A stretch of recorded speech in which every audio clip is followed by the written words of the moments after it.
Good evening, Sacred Grounds.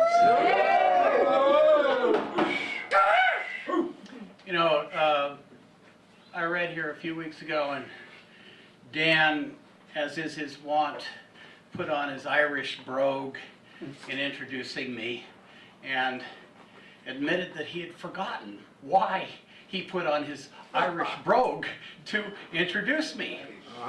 And I had to remind him a little later. But first, let me ask, is anybody aware that on Sunday it's St. Patrick's Day? Yeah, man. All right. Lawless, if you're All right. Well, that's what this is about. I trot it out once a year. It's called, and I'll do it right one of these days, Lennons Brennans Woodlocks and Quinns. I live in San Francisco, but I'm far from there today. I've made the leap and driven the drive to get to Galway Bay. I chose a day that's sunny, where you can feel the blues and greens from Galway Bay to Castlebar with 3 lakes in between. I love my San Francisco. You can hardly tear me away, but I've heard a special calling that brings me here today. I've heard the ghosts of my ancestors saying, "Won't you please pay us a visit? We have a little chore for you that I think you'll find exquisite." "What's that?" I cried in wonderment as I drove north beside Loch Mosk. "Oh no," they said, "you must hear our tales before you're entitled to ask." It was only then that I could see my kin, all visualized with young freckled skin. The Lennons were there, and so were the Quinns, and the Woodlocks and Brennans had also dropped in. Arthur Lennon came forward and told of starvation in 1848, when potato crops failed and farmers were jailed if they dared to speak out of their fate. "It's the landlords," he cried. "They're the reason people died. They exported all our food to other places. All that we had left to eat was rotting beneath our feet, while the English used our crops to stuff their faces." He stepped back for a moment and asked, kind of sad, "You don't know what starvation is, do you, lad?" "No, sir," I admitted, though my young days were tough. When it came to our gullets, there was always enough. "Then I have something to say, and I want you to know this. The deaths from the famine were mostly injustice. English lords owned our land, and each year the arseholes divided our land into smaller parcels. For tenants, the land had shrunk to a smidgen. The only way to reverse it was adopt their religion. Because Catholic sons were parsed but a fraction, and those who converted got all of the action. When the potato crops failed, it became the last straw, and death took 1 in 4 to his claw. Meanwhile, the landlords, in avoidance of poor tax, decided transportment was our proper climax.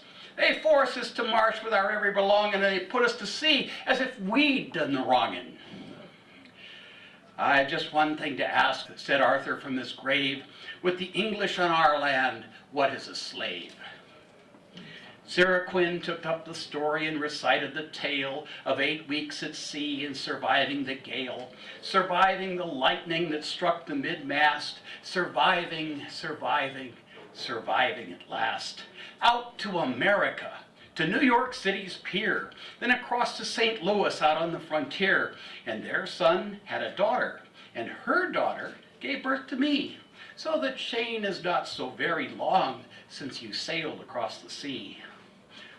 "So that's it?" I asked of my ancestors. You brought me here to be grateful for. It's that I am, for life itself, and for all of you who made it fateful." "Hell no, you twit," they said. "As one, that's not the essence of your task. We told our stories to give you wit. Now you're entitled to ask." "Okay," I said, "I've come this long way. I'll lay flowers on her ancestors' graves." "It's not for that," they all spat, "that we put in for your commission. It's on those knaves, the landlords' graves, that we want you to be pissin'." Since they asked so nicely, I did their bidding, starting with the tenant master, then up through all the land agents and English lords who oversaw the whole disaster. And as I did it, I heard Arthur Lennon sing, I am pissing on the graves, all the English landlords' graves. It took 160 years, but I'm pissing on their graves. Then back to the county of Galway for a final word of advice and a final thought from my ancestors that I thought would be quite nice. Look to the present, they said. We're all of us here. Go and find your relative and buy him a beer. America, Australia, all over this green land, you'll find Lennons and Brennans and Woodlocks and Quinns. Offer each of them your hand. We've been farmers and ditch diggers, launderers and clerks. We've been teamsters and clerics, and a few of us were jerks.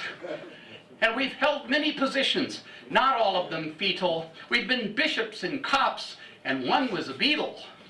So find you a pub and thumb through the white pages, then pick up the phone and don't ask what his age is. Just get him to join you, or better yet, her, from the age of liberation. That isn't a slur. And hold your mugs high. It is then that we'll join you to past, present, and future, none of whom has a clue. And one last thing. Don't you stay at an inn. Instead, knock on the doors of your most distant kin. Say, I'm here from America. Won't you let me come in? All you Lennons.